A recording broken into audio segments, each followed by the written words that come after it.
person that was there, another person that was there, and he could make that composite because Garland has been someone that we've all grown up with, and he's like that little brother to a lot of us in this room, especially me, especially with my age.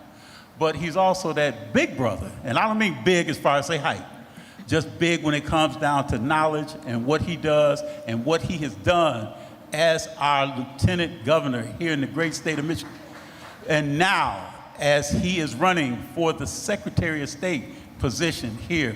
So we're looking for great things to come from Mr. Garland Gilchrist, the Honorable Garland Gilchrist, who will be the Secretary of State elect for this great state of Michigan. Garland Gilchrist. And this young lady sitting next to me, I know that I would be remiss. I know when I came in here today and she sat next to me in the front, I looked at her and I'm like, who is this beautiful lady sitting here next to me? And I didn't know, and I said, I think she might be one of the panelists. And I was telling Kimberly over there, and I'm like, I think she's the panelist that's gonna be here. But I knew that there was great things that was gonna come from her when I looked and saw her sitting over there. And now that I've got the pleasure to be sitting right there next to Elder Leslie Matthews. We can clap it up more for that. I mean, we knew the other two men down here, but let's clap. This is a ladies' room in here, so we want to make sure that the ladies get all kind of love. And one thing I want to do too, before we get started, let's give a hand to Reverend Sheffield, because this is his house. And we want to make sure that we recognize this is his house, and this is a beautiful facility. When I was a child, I used to come here to the library when it was the Richard branch of the library, and many of you probably have these same memories of coming here as well. So again, Chantel Watkins, soon to be Chantel Watkins Sheffield. So let's give her some love as well too. But everybody knows that this is a very, very crucial election. This is a midterm election that a lot of people sit out. And this is going to be an election that we don't want anyone to sit out. We don't want anyone to sit home, because we saw what happened 2 years ago when there were close to 1 million people that sat home and did not get out and vote.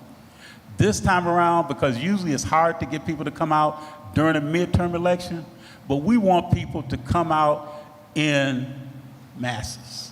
We want you not only to come out to your polling sites, those of you who haven't voted absentee, to make certain that if you do come out and take somebody, as they always say, Reverend Sheffield, take your souls to the polls. And it's not just the souls that you walk on, but take the souls.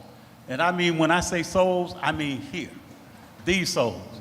Because these are the souls that's trying to get good people like Garland, like Donovan, elected into some positions that we know we're trying to make certain that we can make a great change.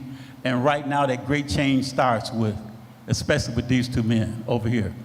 But I do want to go, and I want to say safe travels to Isaiah Martin, who was supposed to be in this seat, and I was supposed to be out there in your seat with you.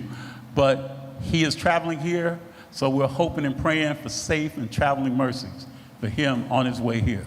So today, let's get started. I just want to ask everybody, in this audience, to be thinking about the fact that why is voting more important than ever in this moment? So that's what I'm going to ask my esteemed panelists to go and talk about, that as to why they believe that voting is more important than ever, especially in this midterm election in 2026. And I'll start with Donovan, the Honorable Donovan McKinney.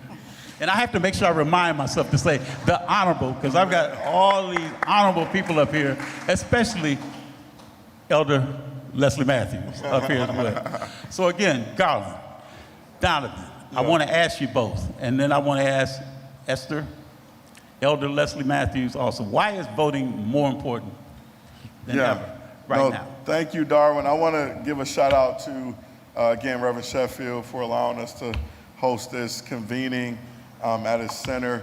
And I want to thank each and every one of you for coming out on the hottest day of the year so far.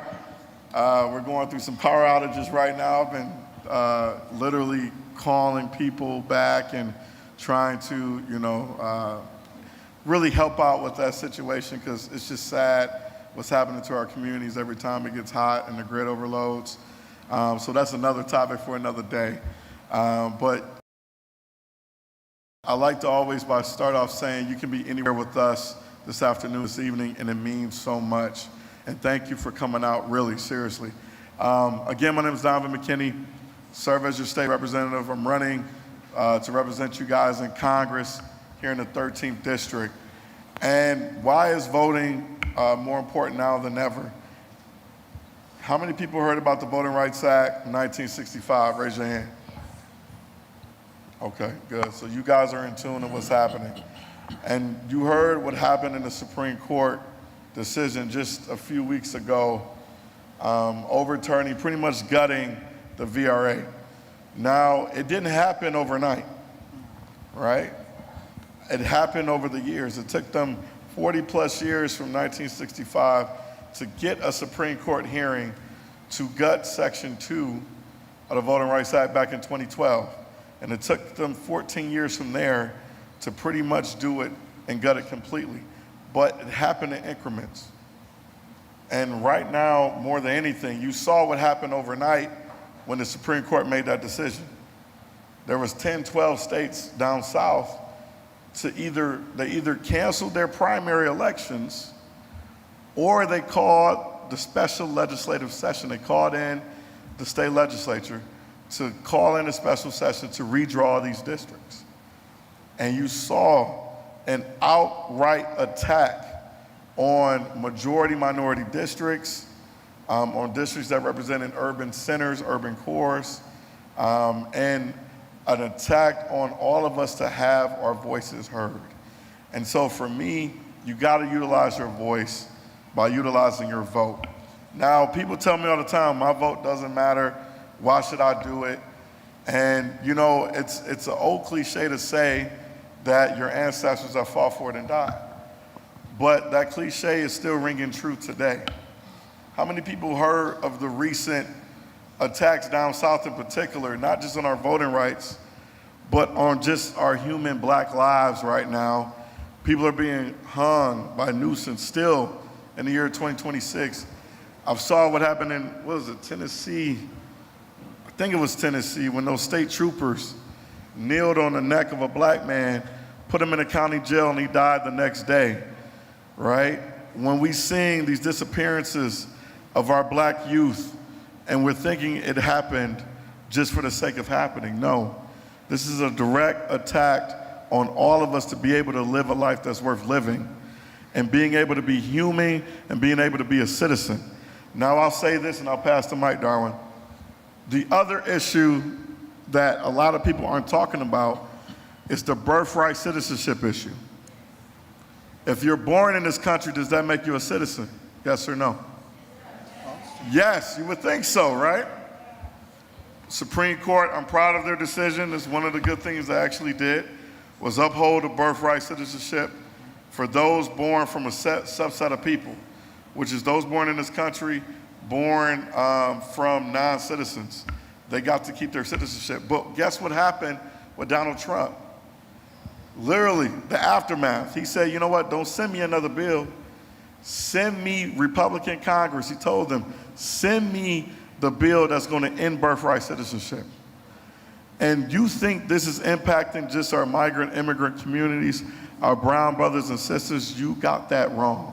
This impacts every single person in this room, under this building, because I'm only able to hold office. Me and Garland are able to run for office because of the 14th Amendment, because of the birthright citizenship, because we're still considered 3/5 in the US Constitution. It's never been outlawed or eliminated. It's still right there, black and white. It's just unenforceable because of the 14th. And so we need to understand that this democracy we're living under, our voting, like people keep saying it doesn't matter. Trust me, it does, because this is going to be setting out our future, not just for us, but what type of world we're going to leave our kids and grandkids. So with that being said, I'll pass the mic to our amazing, esteemed Lieutenant Governor, soon-to-be Secretary of State, Garland Gilchrist. I'm gonna tell y'all what I think, but I'm gonna defer to the elder. Well, good evening. First of all, let me say thank you to State Senator, am I right? House Rep, Yeah. Donovan McKinney. I just gave you an elevation. To my brother Dwight, thank you very much. And to my Lieutenant Governor, I want to thank you too as well. And to the good Reverend Sheffield for this opportunity to sit here and have a conversation before these people, your people. I think my job here today is to set a fire. Yeah. I think that's what my job is. I cannot tell you necessarily where I work at because that might be against the law in this type of setting, but some of you here know who I am and know what I have done in my community because I love my community. Voting right now today is crucial. As a matter of fact, our lives depend on it. If we do not get out and vote in this particular election, and I'm not talking about in November, but I'm talking about in August, if we don't get out in forces, then the quality of life that we have right now, and I'm not even talking about 10 years ago, which was probably better, but right now it's going to get worse. So it is essential that we get involved. It's essential that we light fires around everyone on our block, in our community, in our churches, in our mosques, in our temple, wherever we have influence. That's what we need to be doing. Because if we do not, then they will be successful with passing a law that will take away the birthright citizenship. They will be successful in doing the gerrymandering that they want to do so that there's no quality of life for any person of color or anybody that is poor in stature. Yeah. Amen. I told you I'm getting ready to light it up. Amen. You? Yeah. Okay. All right, look. When it comes to the question about why voting is important and why we need everyone who is eligible to do it, I think it boils down to understanding something that one of my OGs told me, Darwin. He said that we sat in so that you could vote. We didn't sit in so that you would sit out. We didn't sit in so that you would give up. We didn't sit in so that you would believe that, man, stuff is so hard and so broken and we can't do nothing about it, so we might as well let it stay that way. The reason that Republicans and conservatives and MAGA and these racists, the reason that they attack our voting rights is because they know how powerful we would be if we used them. You don't try to take away power from people who are powerless. You do not take away power from people who know what they're capable of. But the only reason that they've been able to systematically demolish the Voting Rights Act is because too many of us slept on our opportunity to assert ourselves. And so this year is an opportunity for us to reassert exactly who we are. That we are the people who get to determine the trajectory of our communities and this state and this country. And the fact that it is not working for so many people, the fact that there are systems that are failing us, the fact that too many of us can't afford food, the fact that it is so hot in this building and in so many buildings across this city, and that people don't have power because their utility company has failed them even though they charge them more money every year. The fact that that has happened is because too many of us chose to sit out. The reason I'm running for Secretary of State of Michigan, to be the chief election official and the guardian of those voting rights in Michigan, is because I had somebody tell me, She said, look, I'm doing all the things I'm supposed to do. I'm taking care of my kid. I'm taking care of my parents. I'm working. I ain't making enough money, but I'm working. I can't afford childcare, but I'm working. I'm trying to do my best. But man, it feels like I'm running in place here. And it feels like Trump has been able to trample on us in a very specific way. Raised every price in my life. And she looked at me, Elder, and she said, but look, if Donald Trump can wreck voting the same way he raised prices, then all of us are screwed. Because my vote is the thing that I use to fix the systems that fail me and fail this community. Yes. We can vote corporate power and corporate money out of our politics. We can vote for protecting and stewarding our environment and our water.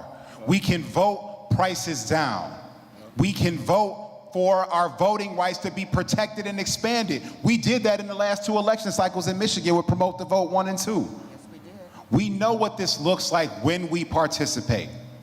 So all of us have a responsibility to make sure we are doing the work and the organizing and the connecting and having the conversations so that no eligible Michigander walks away from that power. And when we do that this year, we will send a message, we will send a signal that no one can ignore in Detroit, in Lansing, or in Washington. And that is what I need all of you to make sure that you do, and that you make sure that everybody else in your life understands that. Yeah. Because we need them. Without that full participation, we end up in a cycle where all of us get washed out. So that's what we need to think about right now.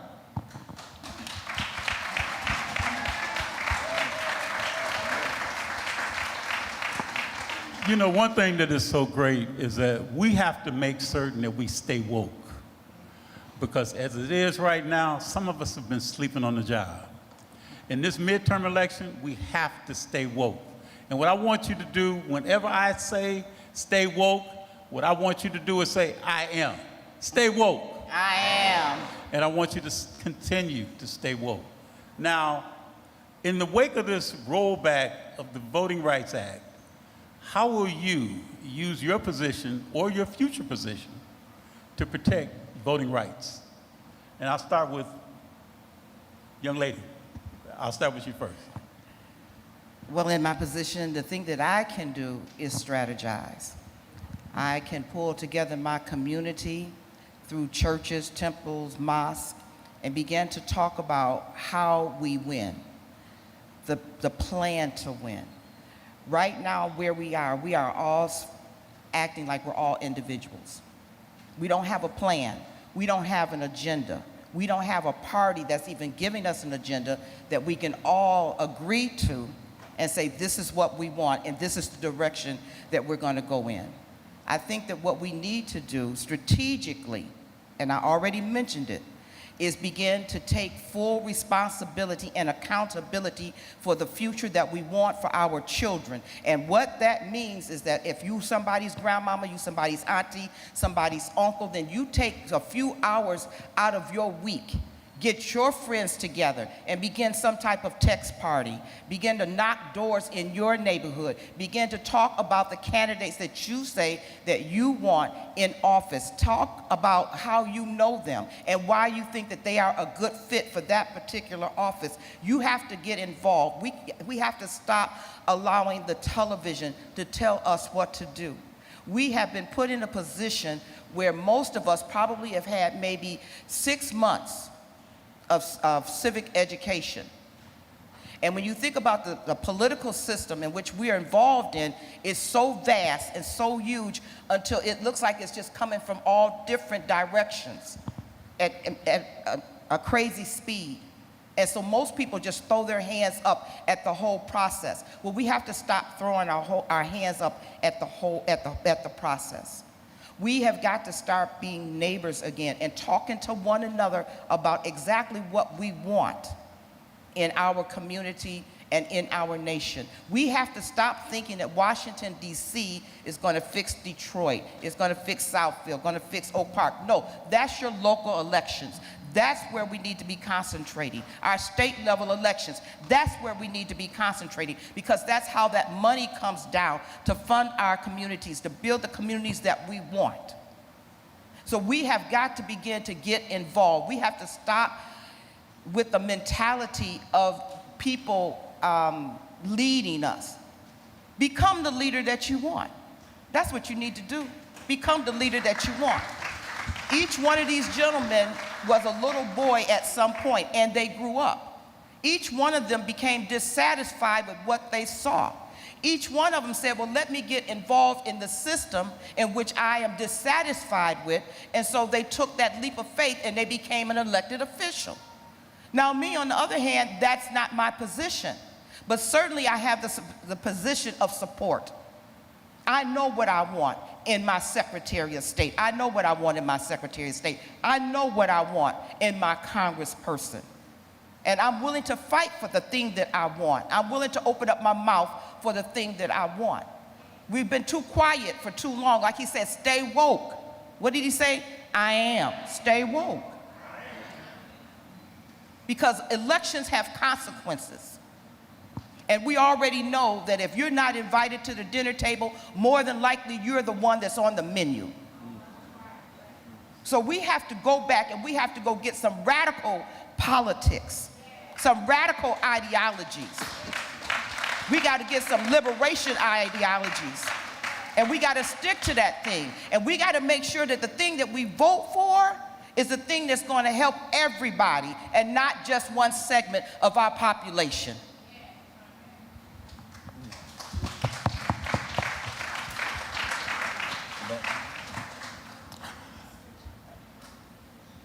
I think we need to talk about not only what needs to happen, but it's important that we make clear when we're talking about the stakes of these elections, it's important to make clear both what we want to start and what we want to stop. I got to tell you something. Every time we've seen this MAGA movement get their hands on a position, they use it to consolidate power and hurt people. Every time they get their hands on data and information, they use it to target people, surveil people, and hurt people. The reason they see the Michigan Secretary of State's office as the #1 election official election that they have to win is because they know that what happens in Michigan matters.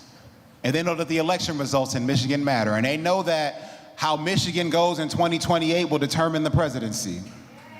And so they want to make sure that there is a MAGA person who will, if Trump picks up the phone and calls him, he will say, sir, yes, sir, and do whatever he wants him to do, no matter how illegal, unethical, immoral, dumb, or wrong it is.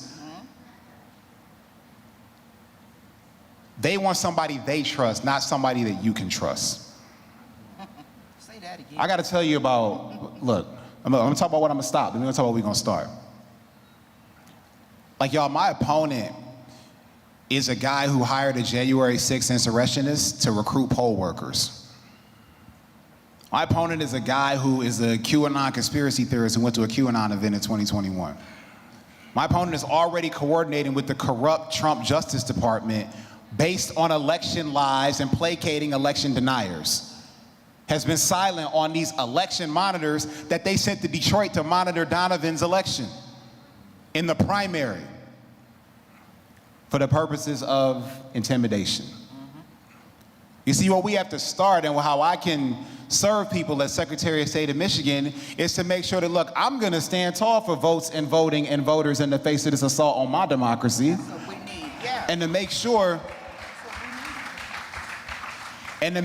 that if somebody tries to come for those rights, they're gonna meet some real aggressive lawyers. Yeah, there you go. That if somebody does try to come for those ballots and try to come through a door like that, they gotta go through a 6'8" guy to get to it. That's what I'm talking about. To make sure that we are working to actually expand access to eligible voters, not fight over people they trying to kick out of our community. Because we are not afraid of people participating. We are not afraid of citizens voting. We are not afraid of people having a say. And you gotta ask yourself, if they are afraid of you talking, if they are afraid of you voting, if they are afraid of your presence, Yes. then why would we lay down and accept them? So we have an opportunity and obligation. I got a role to play as Secretary of State, but we all have a role to play to build a movement it takes to win for our people. Absolutely. Come on.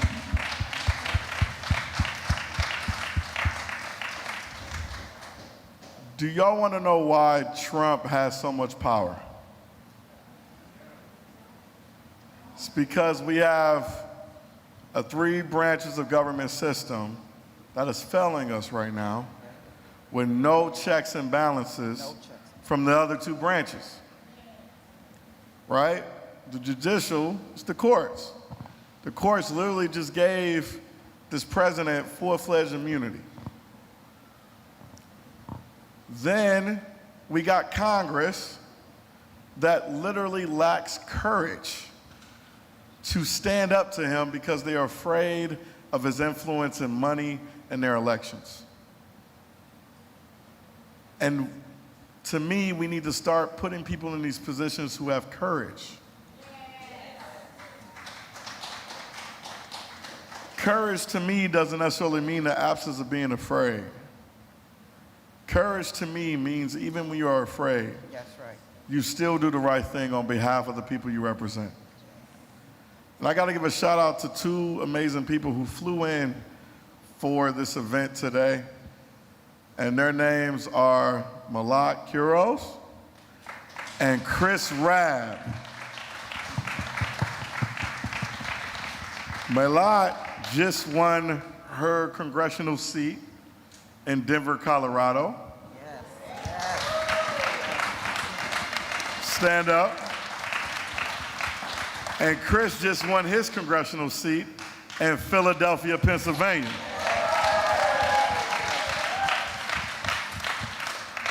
And with your help, in 3 weeks' time, on August 4th, I'm looking to join these 2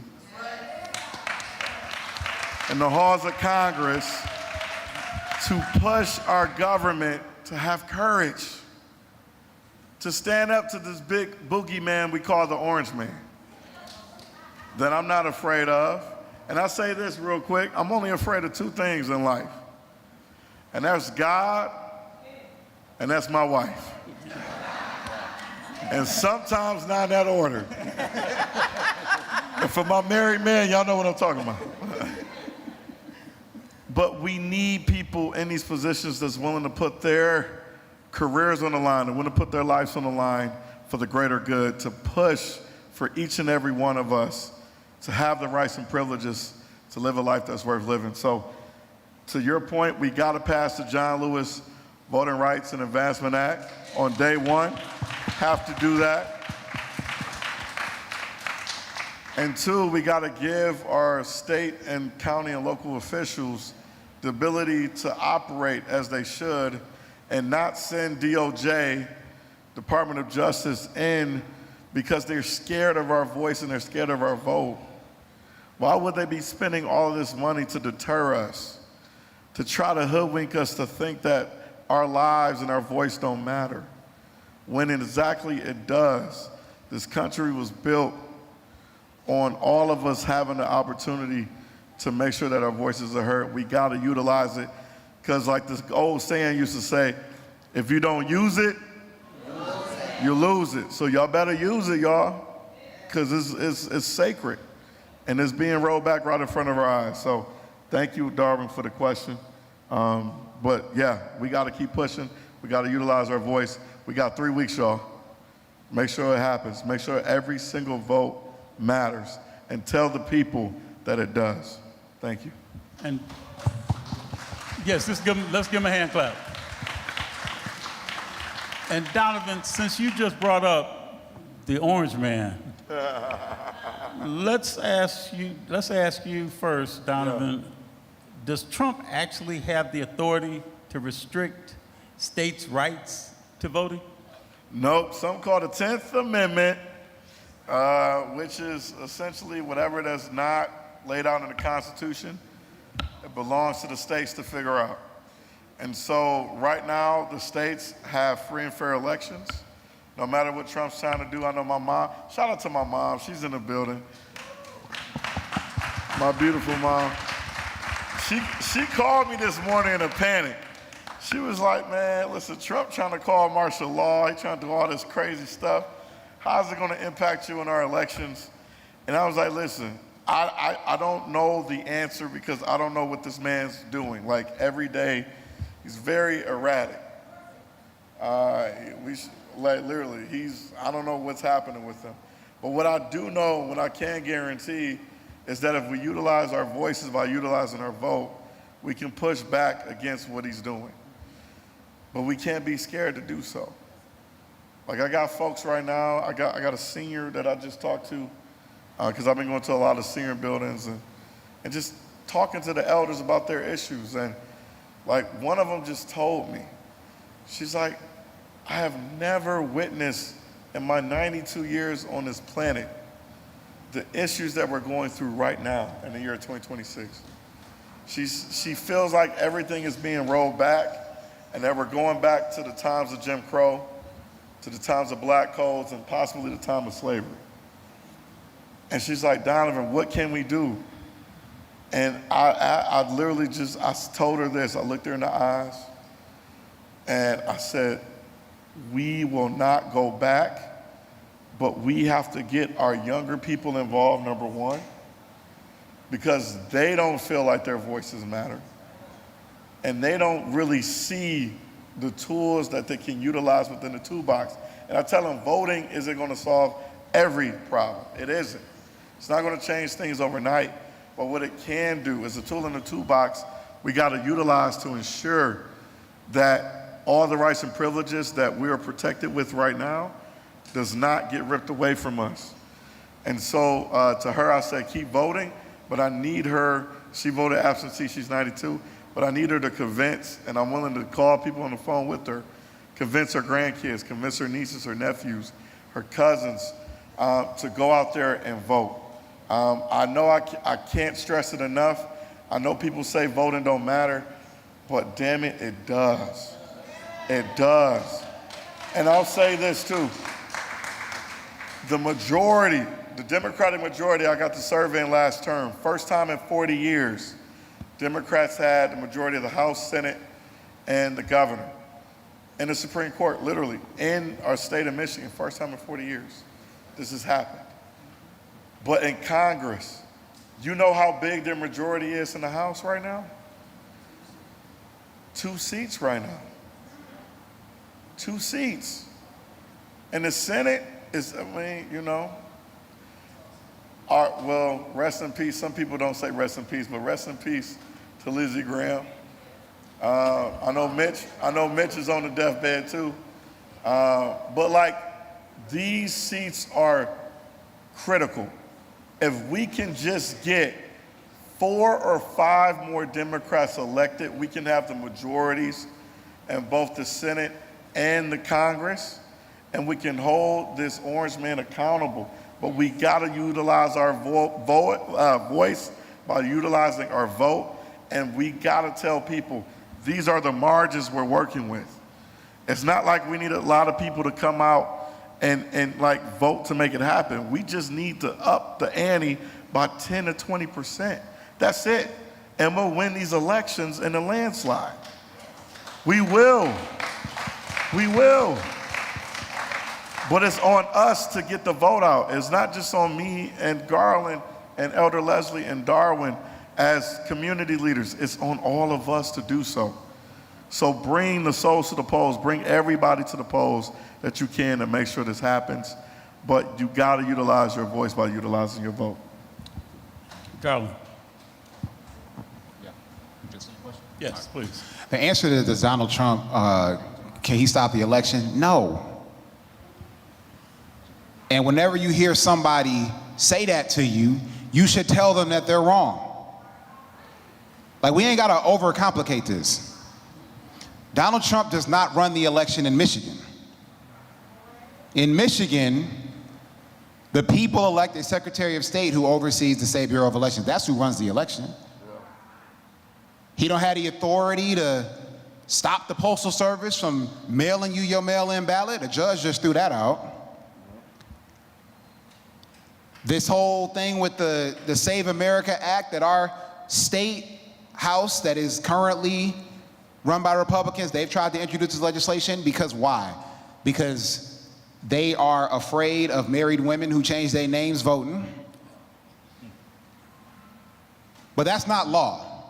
One of the most important things that all of us can do is that when somebody asks you a question that is based on a lie, you need to tell them the truth. And so I just want to make this really simple. When someone says something, a question that has anything that rhymes with, can Donald Trump do this to stop me from voting? The answer is no. But the way that we stop from going backward is by pushing forward. And so we have to make sure that the way we keep our power, the way we keep that authority, the way we maintain our ability to determine how elections work in our state is we got to get out and vote for it. So that is our opportunity. When they ask you a question based on a lie, tell them the truth, and then make sure you vote to keep our power.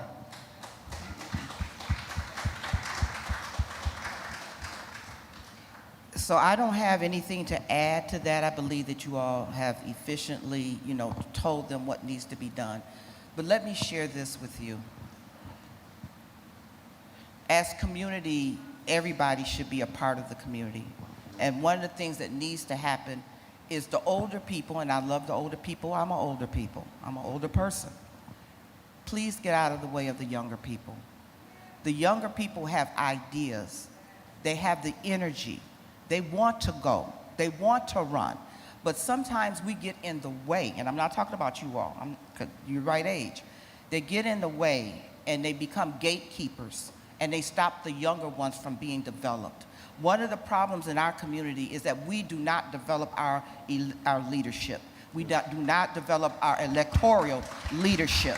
What I am expecting from my soon-to-be congressman, I'm expecting him to begin to bring young men and young women from around the area in which he's been elected from. Bring them to Washington, D.C. Show them how Washington, D.C. works. Let them know what it takes to get to Washington, D.C. The Honorable late John Conyers took my son, flew him to Washington, D.C. as a part of the Black Congressional Congress. And it just opened up a whole new world. And I believe right now the younger people are being sheltered. And I believe they're being shut down. So if we're really talking about the future, then we have got to let the future live. We have got to stop devouring our future. I mean, we can look at what even happened with Donovan and how there was an attempt for another person to even come into the race. And I was livid, and I was very vocal, very, very vocal about that, because this young man, this is what I can tell you about this young man. When I go up to Lansing, Michigan and say, this is what I think would benefit our communities, will you work with me on that? Can we do some co-governance on that? Donovan looks at the bill, the proposed bill, and said, hey, Elder, I think we may have to change it around a little bit like this, and I think that this can work. But he works with me. He works with us, and that's what we need in Washington, D.C. We need someone who is going to listen to us, not do what they want to do, not do what the special interest groups want them to do, but they're going to truly be the representative of the people. That's where our problem is right there. That's why, that to me is why politics have become so toxic and so harmful. That's why you get voter apathy. Because we send people out there to do one job and they do the job that they want to do. And we don't see the results that we want to see in our communities. So we have to stop sitting on these young people. And we have to help these young people. We know the way.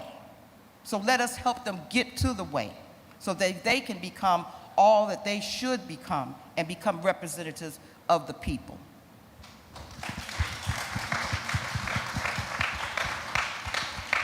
Let's take a little change now. We're going to kind of get a little bit more of civic engagement in the community. And I'm going to give people a chance in the audience to ask some questions to our esteemed panelists. But let me start with the first question that I want to ask the three of you. And if you could just make your, answer real short and sweet, okay, so we can take questions from the audience. But the main question I just want to ask you right now is, what do you suggest needs to be done to get young people engaged in this civic engagement process. Because sadly enough, there's a lot of young people that don't understand about civics. They don't know how to go and vote. They don't know how to go about reading a ballot. And in a lot of cases, they don't understand the different elected positions that are looking for your support on the ballot as well. What do you think? And see, she just made a great point, and that's one of the things that I think that we're going to bring up during this Q&A, is to find out just how important is it that we need civics back into the classroom again. But I'll ask you each just to give a quick response, as far as say to that. What do you young people engaged? Now I'll start with you, Garland. We need to trust them.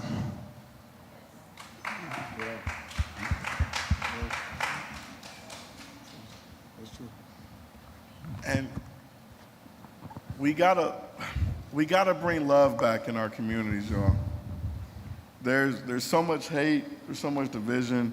Like, you wake up every morning, and I say this all the time, you open up this smartphone and you're inundated with so much division. And I talk to the young people a lot. I mentor them.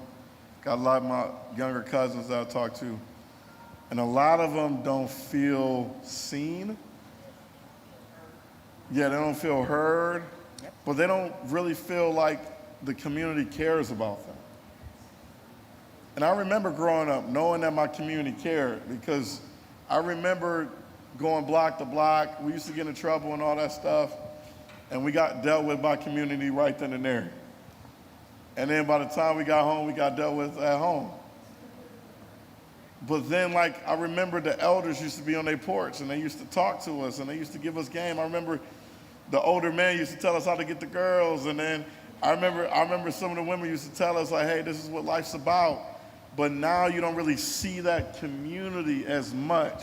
It's there, but it's not as present. And so, it's on us. The onus is on us to bring that love back, to have those conversations. And last thing I'll say on this, I got elders who straight up tell me they're afraid to even reach out or talk to the youth. And I got youth who are afraid to even engage with the elders. And so it's the intergenerational gap and divide we got to close. But it starts with love. I think you're right when you said it starts with love, but I think it's also, once again, it's about engagement. When is the last time you took your niece, your nephew, your grandchild to the polls with you? People do what they see other people do. So even as a 5-year-old, you should let them go to the poll with you to see how important it is in terms of what it is that you're doing. I also think that birthday parties, I don't think that you should have a birthday party and you're turning 18 years old unless you can show to the people in your family that you have a voter registration card, right? We're gonna give you a huge party I like that. if you have your voter registration card. Also, I think that the youth are gonna have to begin to talk to one another. I think that they're so individualized and so siloed until they don't even know what a future and what hope is. I don't think they're talking to one another. So I don't think that they're bouncing off of each other to have an idea of what life could be like if they got involved with trying to make a change. And and that's a great point. But one thing I want to do is I want to acknowledge people, especially for what they do. Because a lot of times we don't get that recognition. And one of the things that you were just saying in terms of say about bringing young people, this room should be half full with young people. Yeah. The young people are out for the summer vacation. And this room should be packed, where there should be a lot of young people in this room learning. This is where our legacy is going to start with. And I'm going to ask one person to recognize the young person that she brought in this room today. And I'm pointing right there at her. I see her fanning. I want you to stand up, and I want you to give your name, and I want this young person that's with you to give her name as well, so that we can recognize this could be our future leader for tomorrow. So let's recognize, young lady, what is your name, please? Candace, if you could take the mic over there to her. Good evening, everyone. My name is Patricia Hale. And that beautiful young lady standing next to you. Hi, my name is Lauren. Let's give him a nice hand clap. And Lauren, I bet you didn't think that you were going to get recognized like this today when you came out here, did you? Yeah, I did. Let's give her another hand, too. Okay, so are there any questions that anyone wants to ask? And we want to keep these questions not to pontificate, but just to ask a question as opposed to pontificating. And I'm going to start with Gary Hunter.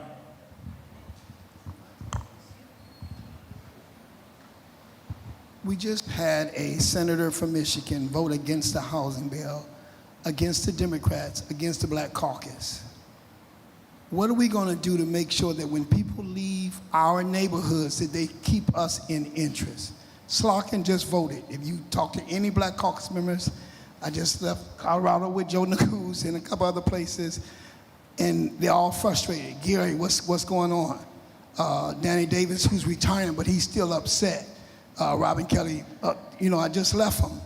And it's so hurting that, number one, we don't have a Black Caucus member. Number two, we don't seem to have people that are sensitive to the Black cause. And y'all know I get upset all the time because I go all over this country. Matter of fact, when I went to introduce Mayor Sheffield to the governor of California and the governor of Illinois, J.B. and Nuisance, they said, They forget I live in Detroit. Remember when the lieutenant governor tried to introduce you to me in Illinois? I'm there so much, but my question is, what do we do to make sure y'all represent us? I know I'm frustrated that y'all really don't advertise for Black folk, but that's a different story. But I really want to know, what are we going to do to make sure, number one, that the people are alive?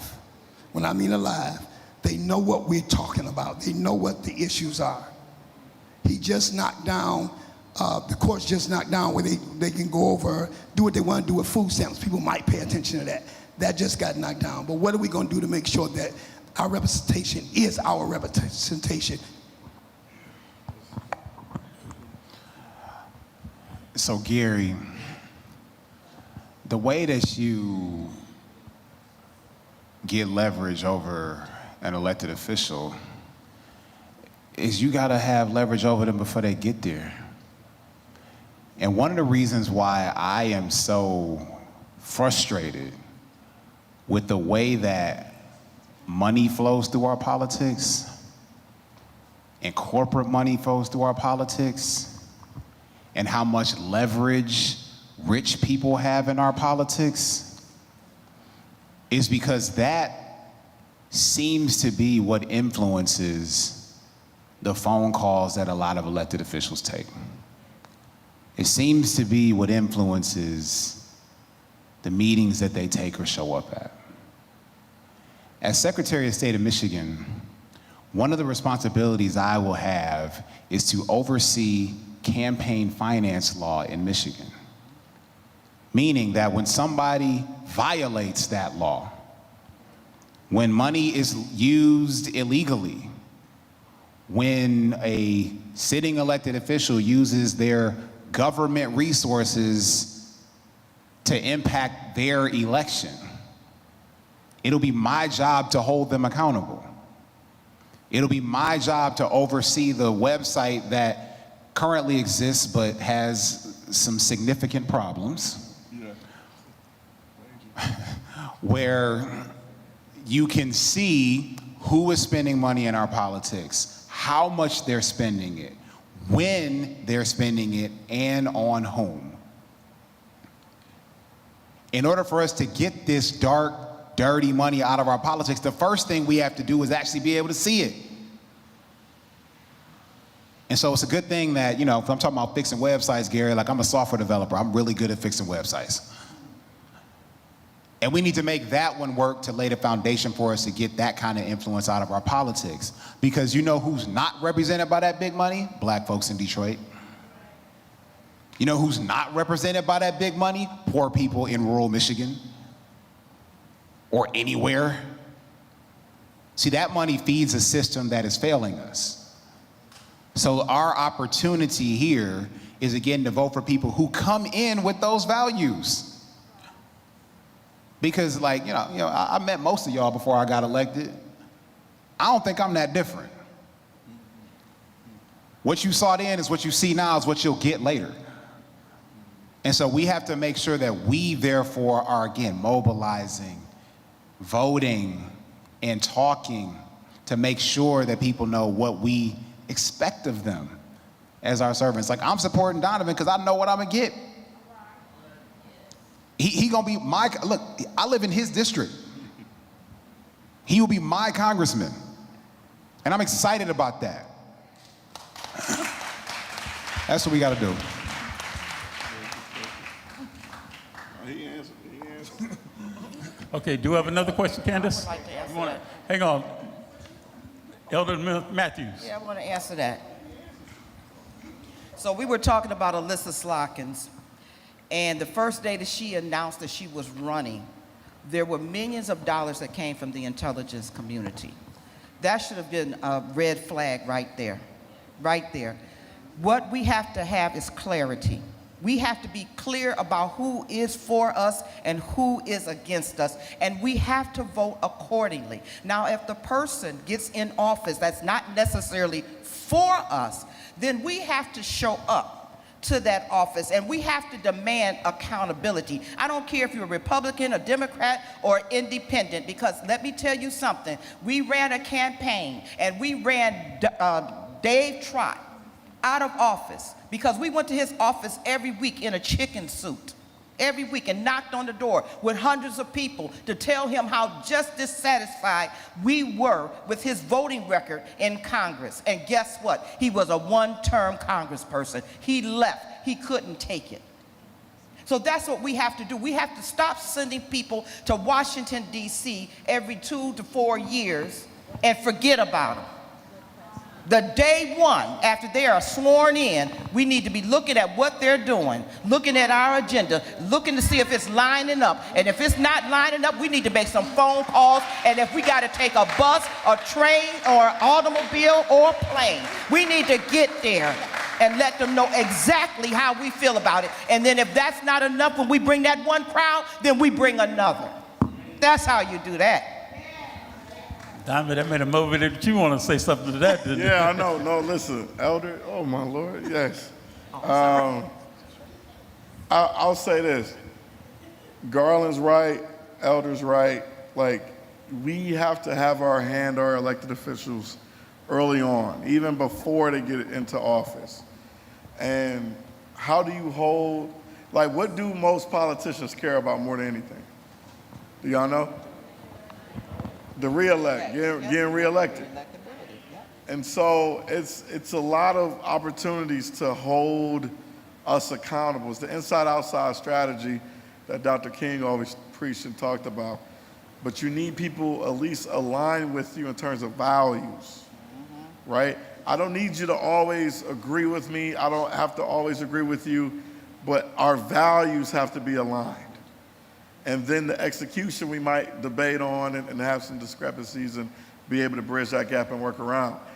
But like for me running a grassroots campaign, like we're not taking any corporate PAC money in this campaign. Literally, I introduced legislation in the state legislature last term and this term that takes all corporate monopoly money out of our politics, called Taking Back Our Power. And because of the politics in Lansing, we couldn't even get a hearing, because everybody's taking DTE money, all that stuff. So what happened?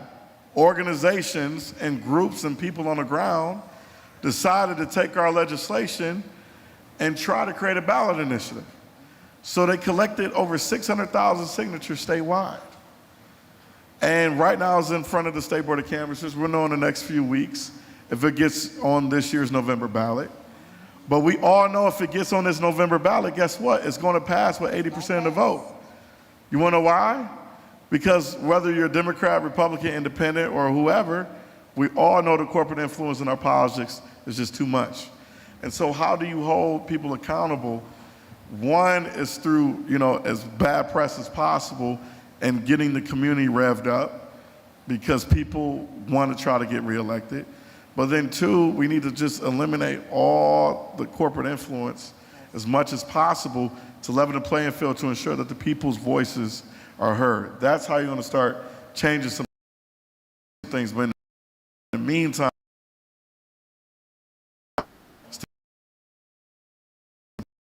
it's going to matter more now than anything.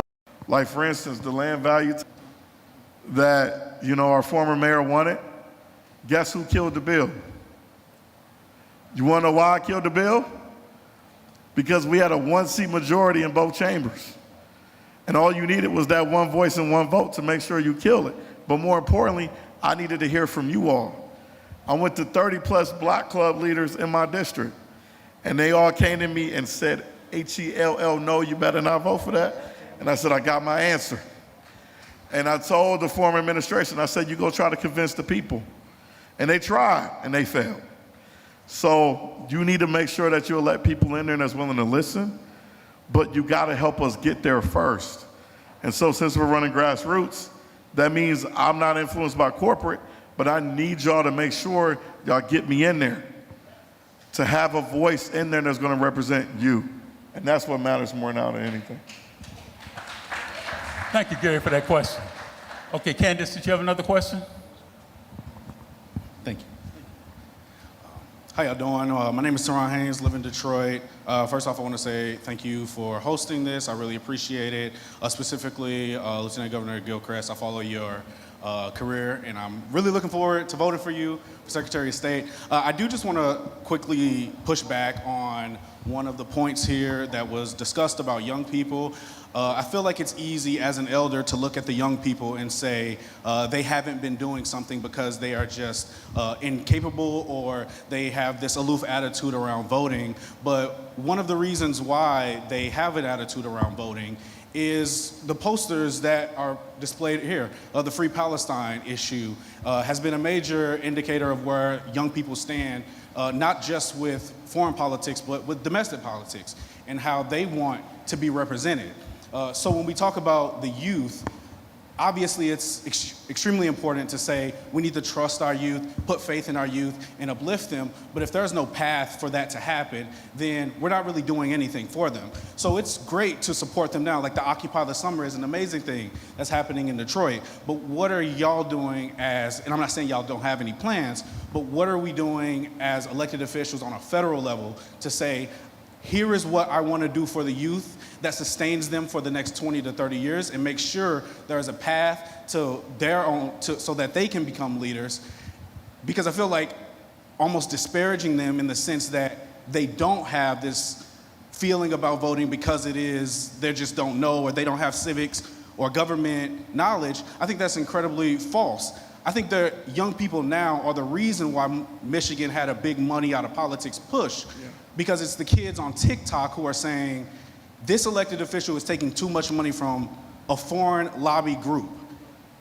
That's not 60 and 70-year-old people, although I know that that is their concern as well. That is the youth that's saying that. So we can't just write them off. We do have to uplift them, and we have to create a path. So my question for Gilchrist, McKinney, what is y'all's path for the youth? Yeah.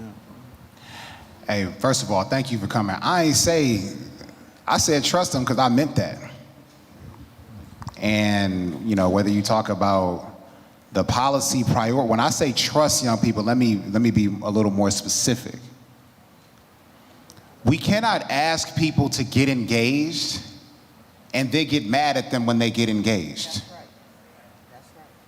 So if you say you want people to be part of this process, you say you want people to be active and advocate and organize, you can't get mad at them if they tell you what they want. So if you say that you want everybody to have health care, and then young people say they want everybody to have health care, then I ain't gonna get mad at nobody for saying everybody should have health care, because I agree with that. If you say that you don't want people to be the victims of genocide anywhere on this planet, then we should be okay to say that and declare that.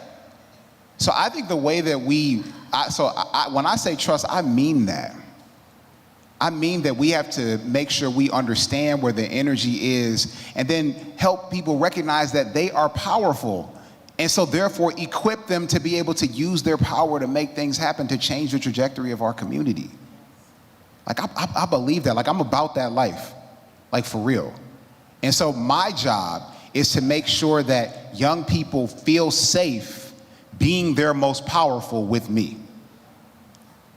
I think part of the problem is, I think there has been some, obfuscation about how this stuff works. And that's intentional. But the truth is, like, making change is not complicated. Making change is getting a whole bunch of people who agree to say they agree on purpose. And then to point that purpose toward who can make a decision about it. And I think actually young people are real good at that. You know how much stuff my kids convince me to do that I don't want to do? Okay? The capability is there. We have to not be afraid of trusting them. You can't work with people you're scared of. You can't lead people you're scared of. You can't listen to people you're scared of. And so I think our opportunity is to, again, if you think of every social movement that has mattered in the history of this country, it was led by somebody younger than you think they were. All the stuff we respect John Lewis for doing, he ain't do that when he was 70, he was in his 20s. Dr. Martin Luther King died at 35. That means all the stuff we know about happened in his 20s and early 30s. That's why I think what the elder said was important. Why are you in the way? What are you afraid of them leading us to? And so I think that is the posture that we have to take. And I think that if we do not take that posture, we do it at our own peril. And also breaking down barriers for people to just be their most authentic self, right? So I got elected at 29. I just turned 34. I just wrapped up my Jesus year at 33. Jesus is another example, right? Doing all those things before he turned 33. But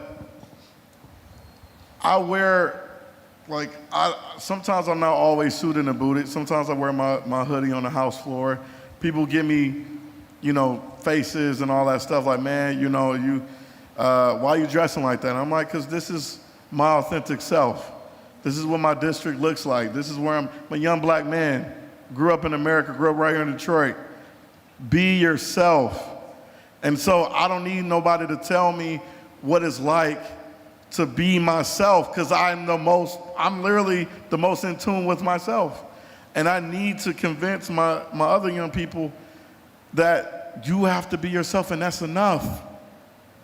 Like, to them, they see us trying to fit in these molds and categories. And in reality, I got people who, the coulda, woulda, shoulda people who, who I talk with a lot, the elders, and no offense to my elders, but they tell me, you know what, I didn't live out my dream, this happened in my life, and I stopped my dream. I want my younger people to realize, whatever dream it is, hopefully it's legal, by the way, they write it down, make it plain like the scripture talks about, and work their tails off to make sure they achieve it. But how do you get them involved in politics in the first place? Is that you got to bring them up with you. That's right. So one of the things I was able to do as a state rep, we not only continued on our mentorship program, but we bring in whatever the youth want to come up to Lansing, we take them ourselves, we pay out of our own pockets to bring them up. And then they can see it. They're like, oh my God, you know what, I can see myself here. Because faith is having the ability to believe and not see it. But sometimes our youth need more than just the faith. They gotta be able to physically hold on to it, to physically see you present. And so that's what we bring to the table. And then also structurally, what we can do is continue on with the mentorship programs, the fellowship programs, giving them opportunities that we didn't have growing up. That's how you break down those barriers and get more of our youth involved. And just understanding that this is deeper than politics, and then giving them the heart and the love to say, be yourself, and that's enough. We've got to pretty much wrap up, because we want to go and let everybody know there is a GOT rally that's going to be conducted after this session is over. So we want to give everybody a chance to really get out to vote. But the thing that I want to do right now is I want to have everybody to give a strong hand clap to this esteemed panel. The Honorable Donovan McKinney. The honor, and soon to be our next, soon to be our next congressman representing the great 13th Congressional District in Washington, D.C. I think we can do better than that. Let's act like he really is going to get our applause. And then we also want to go and we want to recognize our other esteemed panelists, and that is the Honorable Lieutenant Governor, soon to be our next Secretary of State for the great state of Michigan, Garland Gilchrist.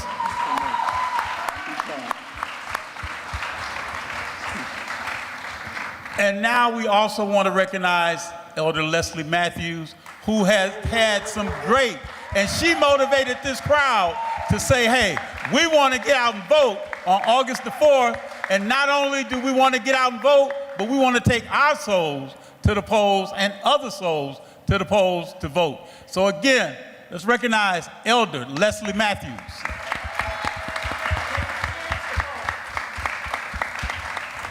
I have been so very, very much plumb pleased and pleasured to have been your host today. My name is Darwin Griffin, but I want to say again to everybody in this crowd, when I say stay woke, what are you going to say? I want to hear louder than that. Stay woke. And you are. Stay woke.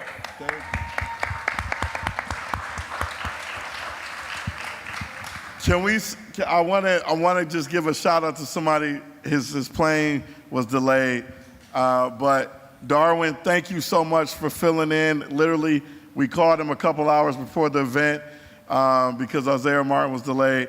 But Isaiah Martin just walked in the door, y'all. Y'all make some noise for him.